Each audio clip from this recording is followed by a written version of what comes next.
بسم اللہ الرحمن الرحیم۔ تمام دیکھنے والوں سننے والوں کو پاک لاء گائیڈ کے یوٹیوب چینل میں خوش آمدید۔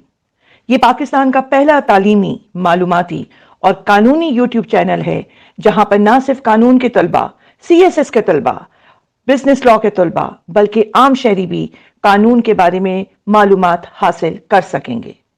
قانون کے متعلق صرف معلومات ہی نہیں بلکہ قانون کے طلبہ مختصر بہترین نوٹس بھی حاصل کر سکیں گے۔ پاک لاء گائیڈ کی ہر ویڈیو کو حاصل کرنے کے لیے سبسکرائب کا ریڈ بٹن دبائیں، سامنے موجود بیل کا بٹن دبائیں تاکہ تمام معلوماتی مفت ویڈیوز سب سے پہلے آپ کو ملیں۔ ان ویڈیوز پر تھمز اپ کریں اور ہمارے پاک لاء گائیڈ چینل کو اپنے دوستوں سے شیئر کرنا بالکل بھی نہ بھولیں۔ قانون کا تعارف اور قانون کے ذرائع۔ قانون کے ذرائع: ایک دائرہ کار اور اصل قانون کے ذرائع، دو ریاست اور قانون، پاکستان کا قانونی نظام اور عدالتی ڈھانچہ، مغربی ذرائع، اسلامی کے ذرائع، قانون سازی، بنیادی ذرائع، نظیریں، قرآن، کنونشن اور ٹریٹیز بھی، سنت، حدیث، ثانوی ذرائع، اجتہاد، اجماع، قیاس، استحسان، استدلال۔ قوانین کے مغربی ذرائع: اپنی مرضی کے مطابق لوگوں کی طرف سے یکساں طور پر اور رضاکارانہ طور پر مشاہدہ کیا جانے والا طرز عمل تقریباً تمام معاشروں میں انسانی طرز عمل کے ضابطے میں ایک اہم مقام رکھتا ہے۔ مخصوص علاقے میں قانون کی طاقت حاصل کرتا ہے، اگرچہ یہ زمین کے عمومی قانون کے خلاف یا متضاد ہو سکتا ہے۔ قانون سازی کے قدیم ترین ذرائع میں سے ایک، لیکن معاشرتی ترقی کی وجہ سے آہستہ آہستہ کم ہوتا گیا، جس میں قانون سازی اور عدالتی نظیریں اہم ذریعہ بنتی ہیں، لوگوں کی طرف سے پیدا کیا گیا ہے۔ جب بھی ایک ہی مسئلے کے حل کے لیے ایک خاص اصول کو اپنانے کے لیے ان کے لاشعوری طور پر اپنایا گیا ہے اور اس کا اختیار محض لوگوں کے طویل استعمال اور پہچان پر مبنی ہے۔ رواج ایک خاص قسم کا قاعدہ ہے جس کی پیروی ازل سے جاری ہے۔ رواج پر مبنی قانون کو رواجی قانون کہا جاتا ہے۔ ایک درست کسٹم کا ضروری میں معقولیت، مستقل مزاجی، لازمی مشاہدہ جاری رکھیں اور قدیم جدید قوانین کو چھوڑ کر یقینی بات حق کے طور پر آئین کے خلاف نہیں دیکھا جاتا ہے۔ کسٹمز کی اقسام: روایتی کسٹم۔ قانونی کسٹم: ایک روایتی کسٹم ایک قائم شدہ پریکٹس ہے جس کا اختیار اس کے پابند فریقین کے درمیان معاہدے میں اس کی قبولیت اور شمولیت پر مشروط ہے، اور یہ قانونی طور پر پابند ہے کیونکہ اسے متعلقہ فریقوں کے درمیان ایک معاہدے میں واضح طور پر یا مضمر طور پر شامل کیا گیا ہے۔ اس سے مراد ایک یا دونوں فریقین کے حالات، طرز عمل یا بیانات ہیں جو عمل کرنے کے اختیار، وارنٹی، وعدہ، اعتماد، معاہدہ، رضامندی یا آسانی کو ثابت کرنے کے لیے واضح مخصوص زبان کا متبادل بنتے ہیں۔ لیگل کسٹمز وہ ہیں جو فریقین کے درمیان کسی بھی معاہدے سے آزاد قانون کی پابند قواعد کے طور پر کام کرتے ہیں۔ شرعی رسم دو قسم کی ہے: مقامی کسٹم، عام کسٹم۔ مقامی کسٹم جس کی پیروی کسی مخصوص علاقے میں ملک کی بنیاد پر یا بین الاقوامی سطح پر کسی بھی ریاست میں کی جاتی ہے، ایک خاص قاعدہ جو حقیقت میں یا قدیم زمانے سے موجود ہے اور اس نے کسی خاص علاقے میں قانون کی طاقت حاصل کی ہے، حالانکہ یہ عام قانون کے خلاف ہے یا اس کے مطابق نہیں ہے یا عام قانون کے دائرے میں نہیں ہے۔ جنرل کسٹم ایک عام رواج پوری ریاست ڈومینز میں رائج ہے اور ملک کے عام قانون پر قائم ہے، جیسے تہوار۔ ایک عام رواج عام طور پر ملک میں رہنے والے تمام لوگوں کے لیے ذریعہ رائج ہے اور یہ پورے ملک میں رائج ہے، وسیع پیمانے پر قبول کیا جاتا ہے۔ قانون سازی۔ قانون سازی کی اصطلاح دو لاطینی الفاظ لیگس سے ماخوذ ہے جس کا مطلب ہے قانون اور لیشن کا مطلب ہے بنانا۔ قانون سازی کی تعریف قوانین بنانے کا عمل یا ایک خود مختار ماتحت قانون ساز کی طرف سے قانونی قواعد وضع کرنے کے طور پر کی گئی ہیں۔ سالون کے مطابق قانون سازی قانون کا ایک ذریعہ ہے جو ایک مجاز اتھارٹی کے ذریعے قانونی قواعد کے اعلان پر مشتمل ہے۔ جان آسٹن کے مطابق قانون سازی کے ایکٹ کے بغیر کوئی قانون نہیں ہو سکتا۔ یہ دو اعمال پر مشتمل ہے: قانون سازی، قانون کا نفاذ، قوانین میں ترمیم، چھوٹ، تبدیلیاں۔ قانون سازی اور اس کے ذرائع کی اہمیت۔ کسی بھی سرکاری نظام کے کام کرنے کے لیے قانون سازی کی بہت اہمیت ہوتی ہے کیونکہ اس کا استعمال سرگرمیوں کو منظم کرنے، مخصوص کارروائیوں کی اجازت دینے، وسائل کی فراہمی جیسی فنڈنگ، پابندیاں اور اجازت یا بعض سرگرمیوں کو مسترد کرنے کے لیے کیا جاتا ہے۔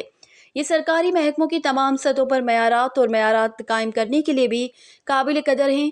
قانون سازی اپنے ماخذ متعدد اور ممکنہ مجوزہ نظریات اور بلوں کے مسودے سے اخذ کرتی ہیں جو متنوع حلقوں میں شروع ہوتے ہیں۔ قانون کے بنیادی ماخذ آئین، قانون، ضوابط اور کیس قوانین ہیں۔ ایکٹ اور قراردادیں جن کی تشریح عدالتوں کے ذریعے کی جاتی ہے، موجودہ قوانین کی دائرہ کار کو بڑھانے میں مدد کرتے ہیں۔ ایگزیکٹو کمیونیکیشن بھی ایک ذریعہ ہے۔ قانون سازی کی قسم۔ قانون سازی کو 3 اقسام میں تقسیم کیا گیا ہے۔ ایک سپریم قانون سازی، قانون کی براہ راست تشکیل چیلنج نہیں کیا جا سکتا۔ نمبر 2 تفویض کردہ قانون سازی، اعلیٰ اداروں کی طرف سے اختیارات کی تفویض۔ نمبر 3 ذیلی آرڈیننس قانون سازی، ایگزیکٹو باڈی دوسروں کو اختیارات مختص کرتی ہے۔ سپریم قانون سازی، سپریم قانون سازی ریاست میں سپریم اتھارٹی کے قانون سازی کی مرضی کے اظہار کی نشاندہی کرتی ہے۔ پاکستان، ہندوستان اور زیادہ تر برطانوی کالونیوں، یورپی ممالک میں پارلیمنٹ کو قانون سازی کا اعلیٰ اور مکمل اختیار حاصل ہے۔ ماتحت قانون سازی، یہ کسی ایسے ایک ذریعے یا کسی اتھارٹی سے شروع کیا جاتا ہے جو ماتحت ہے اور ہمیشہ اس کی تسلسل اور اس کے وجود کے جواز کے لیے ایک اعلیٰ قانون سازی کے کنٹرول کے تابع ہے۔ نمبر 1 نو آبادیاتی قانون سازی، نمبر 2 ایگزیکٹو قانون سازی، نمبر 3 عدالتی قانون سازی، نمبر 4 میونسپل قانون سازی، نمبر 5 خود مختار قانون سازی۔ تفویض کردہ قانون سازی قوانین ان اداروں کے ذریعے بنائے جاتے ہیں جنہیں پارلیمنٹ نے قانون سازی کا اختیار سونپا ہے۔ اس کا انتظام سرکاری محکموں، مقامی کونسلوں یا عدالتوں کے ذریعے کیا جا سکتا ہے۔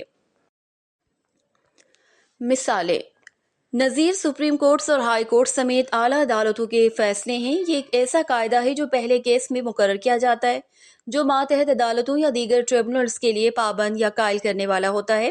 جب اس طرح کے مسائل یا حقائق کے ساتھ اگلے مقدمات کا فیصلہ کرتے ہیں، وہ عدالتی فیصلوں یا جج کے بنائے ہوئے قوانین کا سب سے اہم پہلو ہیں۔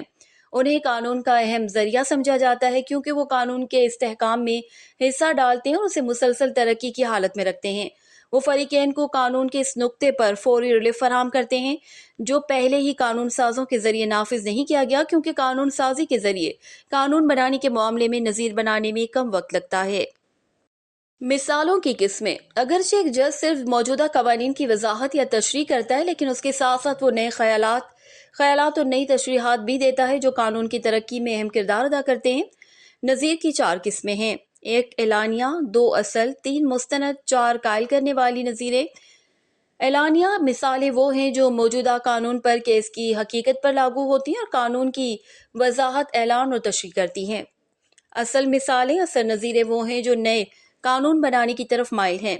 مستند مثالیں، مستند نظیریں وہ ہیں ایسی نظیریں جو قانون کی تمام ماتحت عدالتوں پر بطور اتھارٹی عمل کرنے کی پابند ہیں۔ قائل کرنے والی مثالیں، قائل کرنے والی نظیریں اعلیٰ عدالتوں پر پابند نہیں ہیں، بلکہ قائل کرنے والے ہونے کی وجہ سے ان کے ساتھ صرف اہمیت دی جاتی ہے۔ مثال کے طور پر ہائی کورٹ کے فیصلے یا نظیریں سپریم کورٹ کے لیے قائل ہیں لیکن مستند نہیں ہے۔ سپریم کورٹ ان کو کوئی اختیار دینے کی پابند نہیں، لیکن پھر بھی اگر ایسا فیصلہ درست اور صحیح ہے تو وہ ان کو نظر انداز نہیں کرے گی۔ کنونشنز اور ٹریٹیز۔ معاہدے اور کنونشن بین الاقوامی قانون کا قائل کرنے والا ذریعہ ہے اور انہیں سخت قانون سمجھا جاتا ہے۔ بین الاقوامی معاہدے ریاستوں کے درمیان دستخط شدہ معاہدے ہیں۔ وہ قانونی طور پر پابند ہیں اور ان ریاستوں پر باہمی ذمہ داریاں عائد کرتے ہیں جو کسی خاص معاہدے ریاستوں کے فریقین کے فریق ہیں۔ بین الاقوامی کنونشن خواہ عام ہو یا خاص، وہ قواعد قائم کرتے ہیں جن کو معاہدہ کرنے والی ریاستیں واضح طور پر تسلیم کرتی ہیں۔ اسی طرح معاہدے ریاستوں کی رضامندی سے کیے جاتے ہیں۔ معاہدے 2 یا زیادہ فریقوں کے درمیان معاہدوں کا کردار ادا کر سکتے ہیں، جیسے کہ حوالگی یا ملک بدری کا معاہدہ یا دفاعی معاہدہ۔ وہ فریق جو زیر بحث خاص معاہدے پر دستخط اور توثیق نہیں کرتے ہیں، وہ اس کی شرائط کے پابند نہیں ہیں۔ معاہدے کے مختلف نام ہو سکتے ہیں جیسے کنونشن، معاہدہ، پروٹوکول، معاہدہ، چارٹر۔ ماخذ کے طور پر قانون سازی اور نظیروں کے درمیان موازنہ۔ قانون سازی کی تردید کی طاقت، یہ اس کی منسوخی قوت اور تبدیلی کی خصوصیت جو قانون سازی کو نظیروں پر فوقیت دیتی ہے۔ آئینی اور منسوخی دونوں صورتوں میں قانون سازی جبکہ نظیر میں محض جزوی کافیت ہے۔ اعلان: جسٹس کا کہنا ہے کہ قانون کو قانون کی عدالتوں کی طرف سے لاگو اور برقرار رکھنے سے پہلے معلوم ہونا چاہیے، تاہم کیس کا قانون عکاسی کے ساتھ کام کرتا ہے، ان حقائق پر لاگو ہوتا ہے جو خود قانون سے پہلے کی ہیں۔ اس صورت میں کہ حکم کردہ قانون میں کوئی ترمیم تجویز کی جاتی ہے، انہیں تقسیم کیا جاتا ہے اور جائزوں کا خیر مقدم کیا جاتا ہے۔ مقدمہ قانون اس کے باوجود کہ جس کی توقع کی جا سکتی ہے ایک ہی وقت میں بنایا اور سنایا جا سکتا ہے۔ ساخت یا شکل: آئینی قانون ساخت کی مقصد میں کیس لاء سے ناقابل یقین حد تک بہتر ہے۔ آئینی قانون مثبت، مختصر، واضح اور مؤثر طریقے سے جائز ہے۔ مقدم میں معیارات اور قواعد جاننے کے لیے مقدمے کی باریکیوں کی چھان بین کرنی چاہیے۔ صفائی اور رسائی: ایک قانون کی نظریاتی اصلاحات میں عام کی ترقی کے طور پر بتایا جاتا ہے۔ اصول اس کے مطابق یہ واضح اور کمپیکٹ ہے اور عام آدمی کی طرف سمجھا جا سکتا ہے۔ سبقت میں اصول اور معیار کہیں نہ کہیں آمادہ کرنے والی حکمت عملی کے قریب طے کیے گئے ہیں۔ قانون سازی میں کٹوتی کی حکمت عملی کی طرف رجوع کیا جاتا ہے۔ ہم آہنگی: عدالتی قانون میں بلا شبہ عدم مطابقت کے حوالے سے کمی ہوگی۔ تکمیل: کیونکہ یہ مخصوص کیس تک محدود ہے، قانون سازی کے ذریعے قانون عین علاج پر فٹ بیٹھتا ہے۔ قانون کے ماخذ کے طور پر قانون سازی اور کسٹم کے درمیان موازنہ۔ وجود: قانون سازی کے پاس ڈی جیوری کا اختیار ہوتا ہے، مثال کے طور پر اس کی ایک جائز موجودگی ہوتی ہے۔ دوسری طرف رسم و رواج صحیح ہوتے ہیں، مثال کے طور پر وہ حقائق کا معاملہ ہیں، وہ ڈی فیکٹو ہیں۔ قانون سازی کی موجودگی ریاست کی طرف سے دی گئی بات چیت کی اتھارٹی پر انحصار کرتی ہے، پھر بھی کسٹم کی موجودگی ریاست کی قیاس کردہ اتھارٹی اور افراد کی بات چیت کی مرضی پر انحصار کرتی ہے۔ ارتقاء: قدیم زمانے میں نظام قانون کے ماخذ کے طور پر رواج کو بڑے پیمانے پر قبول کیا گیا تھا، لیکن موجودہ منظرنامے میں قانون سازی کو قانون کے ایک قابل تصدیق اور ضابطہ شدہ ذریعے کے طور پر نظام میں زیادہ پہچان دی جاتی ہے۔ قانون سازی موجودہ دور کے معاشرے کے لیے ایک مرکزی تجارتی نشان ہے، جبکہ روایتی قانون ایک غیر مصدقہ سماجی درخواست میں بنایا گیا ہے۔ قبولیت: ایک ذریعے کے طور پر قانون سازی یقینی طور پر قانون کی ایک پائیدار نوعیت ہے، جیسا کہ اس رواج سے مختلف ہے جو سب سے زیادہ طے شدہ قانون کا قسم ہے اور ایک مخصوص گروہ کی طرف سے اس کا پیچھا کیا جاتا ہے۔ میثاق جمہوریت قانون سازی کی گئی ہے اور قطعی ساخت میں لکھا گیا ہے، مناسب طور پر کھلا ہے، چاہے جیسا بھی ہو۔ رواج عام طور پر غیر تحریری ہے اور اس پر عمل کرنا مشکل ہے۔ تفصیلات اور غور و خوض: قانون سازی کا نتیجہ خیالات سے نکلتا ہے، جبکہ رواج عام طور پر مجموعی آبادی کے اندر تخلیق کرتا ہے۔ اس لیے قانون سازی میں رسم و رواج کے مقابلے میں زیادہ درستگی ہو سکتی ہے، کیونکہ ایک مخصوص عمل جس کی پیروی کسی گروپ کے ذریعے کی جا سکتی ہے، دوسرے طبقوں کے ساتھ اس کی عالمی قبولیت نہیں ہو سکتی، جبکہ قانون سازی پر غور و فکر کیا جاتا ہے اور ان پر بحث کی جاتی ہے اور پھر قابل قبولیت دی جاتی ہے۔ قوانین کی اسلامی ذرائع: ان میں مصدر کے لیے عربی اصطلاح یہ ہیں: اسلامی قانون دلیل رہنما ہے۔ وہاں کے دو بنیادی ذرائع ہیں۔ بنیادی ذرائع اسلامی قانون قرآن و سنت کی قضا ہے، شریعت راستہ، سنت، حدیث اسلامی قانون کے تمام اصولوں کا ماخذ۔ ثانوی ذرائع: شریعت تمام اجتہاد کے لیے رہنمائی فراہم کرتی ہے، وہ معاملات جو اللہ نے انسانوں کے لیے مقرر کیے ہیں، یہ اس اجماع کے لیے ہے۔ اس کی وجہ یہ ہے کہ مسلمانوں کے لیے قیاس کے مختلف ذرائع نازل ہوئے ہیں۔ استحسان کا فیصلہ کرتے وقت انحصار کرنا، عمل درآمد سے متعلق امور، اللہ کا کلام اور حکم، استدلال یا کسی مومن مرد یا عورت کے لیے مناسب نہیں جب کسی معاملے کا فیصلہ کر دیا جائے۔ اللہ اور اس کے رسول کے پاس اپنے فیصلے کے بارے میں کوئی اختیار ہے۔ اگر کوئی نافرمانی کرتا ہے، اللہ اور اس کا رسول ہے، بے شک وہ صریح غلط راستے پر ہیں۔ سورۃ الاحزاب آیت نمبر 36۔ قرآن و سنت: قرآن شریعت کا بنیادی ماخذ ہے، کیونکہ اس میں اللہ کے براہ راست الفاظ ہیں۔ تاہم جب یہ کسی خاص موضوع پر براہ راست بات نہیں کرتا ہے، مسلمان تبھی متبادل ذرائع کی طرف رجوع کرتے ہیں۔ قرآن عربی زبان میں تقریباً 23 سال کے دوران بکھری عبارتوں میں نازل ہوا، جو اس وقت کی ضروریات کو پورا کرنے کے ساتھ ساتھ اس وقت پیدا ہونے والے مختلف مسائل کا حل فراہم کرتا ہے۔ قرآنی نصوص ہمیشہ الہام کے دوران ایک ٹیم کی طرف سے لکھے جاتے تھے۔ اس مقصد کے لیے نبی سنت کا تقریباً ترجمہ حضرت محمد صلی اللہ علیہ وآلہ وسلم کی روایت اور طریقوں سے کیا جاتا ہے۔ سنت کی 3 قسمیں ہیں: اقوال نبوی، سنت قولی حدیث، نبی کے اعمال، سنت الفعلیہ، سنت تقریریہ، نبی صلی اللہ علیہ وآلہ وسلم کے زمانے میں رائج عمل جن کی آپ صلی اللہ علیہ وآلہ وسلم نے مخالفت یا ممانعت نہیں کی ہے۔ حدیث قولیہ: رسول اللہ صلی اللہ علیہ وآلہ وسلم کے ارشادات ہیں۔ محمد 6 بڑے احادیث کے مجموعے سہال ستہ کو اسلامی اسکالرز نے پیغمبر اسلام کی وفات کے تقریباً 200 سال بعد جمع کیا تھا۔ یہ صداقت کی ترتیب میں درج ہے۔ صحیح بخاری، جسے امام بخاری 870 نے جمع کیا تھا، اس میں 7275 متوفی احادیث شامل ہیں۔ صحیح مسلم بذریعہ جمع 875 میں 9200 احادیث الحجاج متوفی شامل ہیں۔ سنن الصغرا جمع النسائی متوفی 915، سنن ابو داود جمع ابو داود متوفی 4 888، سنن ترمذی جمع الترمذی متوفی 892، سنن ابن ماجہ نے جمع کیا ہے۔ IJMA اجماع کی تعریف مسلم فقہا کے درمیان ایک خاص دور میں قانون کے سوال پر ہونے والے معاہدے کے طور پر کی جاتی ہے۔ اجماع اور قانون کے دیگر ذرائع صرف اس وقت استعمال کیے جائیں جب موجود ہوں۔ زیر نظر معاملے پر قرآن و سنت میں کوئی واضح ہدایت یا واضح قاعدہ نہیں ہے۔ تمام ماخذ کا محور قرآن و سنت ہے۔ اجماع اس وقت قابل قبول ہے جب مسلم فقہا علماء کے درمیان عمومی اتفاق ہو اور یہ معاہدہ صرف سیکولر معاملات پر لاگو ہوتا ہے۔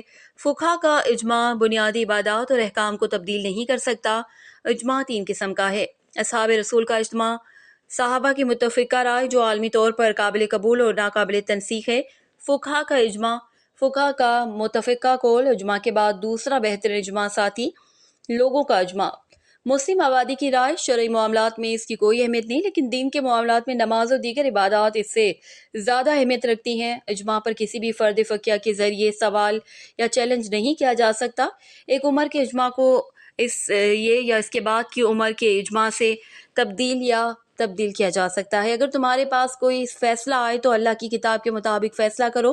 اگر تمہارے پاس کوئی ایسی بات آئے جو اللہ کی کتاب میں نہ ہو تو سنت رسول صلی اللہ علیہ وسلم کو دیکھو۔ اگر آپ کے پاس کوئی ایسی بات آتی ہے جو سنت نبوی میں بھی نہیں، کہ دیکھیں کہ لوگ اس پر کتنے متفق ہیں۔ قیاس کے صحیح ہونے کی شرائط۔ قیاس شریعت کا چوتھا ماخذ ہے اور اس کا استعمال صرف اس صورت میں کیا جاتا ہے جب مذکورہ بالا 3 ماخذ میں کبھی کسی معاملے پر بحث نہ کی گئی ہو۔ یہ پہلے کے ذرائع سے کسی اصول کو اخذ کرنے کا عمل ہے۔ یہ شریعت کی توسیع ہے، ایک اصل کیس سے ایک نئے کیس میں فیصلہ کرنا، کیونکہ نئے کیس کی وہی مؤثر وجہ ہے جو اصل کیس کی ہے۔ قیاس اجتہاد کی ایک شکل کو بھی قرآن و حدیث سے ثابت کیا گیا ہے۔ دیگر ذرائع بھی ہیں جیسے استحسان، فقہی ترجیح، استحا، عوامی مفاد اور عرف حسب اور استعمال جو قوانین سے اخذ کرنے میں استعمال ہوتے ہیں۔ قرآن و سنت سے یہ ضروری ہے کہ نوٹ کریں کہ اسلامی قانون کے دیگر ذرائع کے مقابلے میں کمزور ہیں۔ بنیادی ماخذ یعنی قرآن و سنت، اصل ماخذ جس سے قیاس اخذ کیا گیا ہے، اس میں توسیع کے قابل ہونا چاہیے، یعنی یہ کسی خاص نوعیت کا نہیں ہونا چاہیے۔ قرآن یا حدیث کا اصل حکم جس پر قیاس کا اطلاق ہوتا ہے اسے منسوخ نہیں کیا جانا چاہیے۔ قیاس کا نتیجہ قرآن کی کسی دوسری آیت یا کسی قائم شدہ سنت سے متصادم نہیں ہونا چاہیے۔ قیاس کا اطلاق کسی قانون کے نقطے کو معلوم کرنے کے لیے کیا جانا چاہیے، نہ کہ استعمال شدہ الفاظ کے معانی کا تعین کرنے کے لیے۔ کٹوتی ایسے نہیں ہونی چاہیے جس میں متن میں شامل قانون میں تبدیلی شامل ہو۔ اللہ کی کتاب سنت رسول صلی اللہ علیہ وسلم پر فیصلہ کرو، اور اگر اس میں نہ پاؤ تو اپنی ذاتی رائے استعمال کرو۔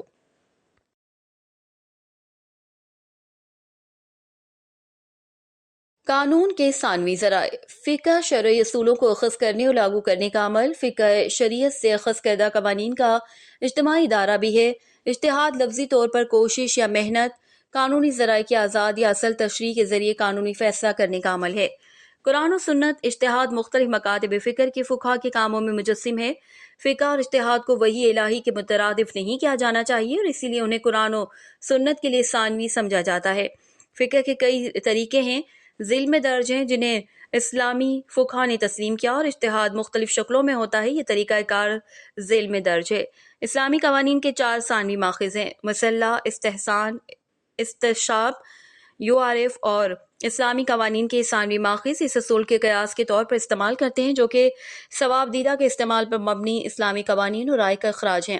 چونکہ احکام اور آراء ثواب دیدہ پر مبنی ہے، اس لیے مختلف مکاتب فکر کے درمیان کچھ اختلافات پیدا ہوتے ہیں۔ 4 مکاتب فکر یا مذہب ہیں جن کو عام طور پر مسلمان کہتے ہیں، جن میں مذہب امام شافعی، مذہب امام حنبلی، مذہب امام مالکی اور مذہب امام حنفی ہیں۔ مزید جاننے کے لیے اپنے سوالات کے لیے اسکرین پہ موجود ای میل ایڈریس یا واٹس ایپ نمبر پر آپ کانٹیکٹ کر سکتے ہیں۔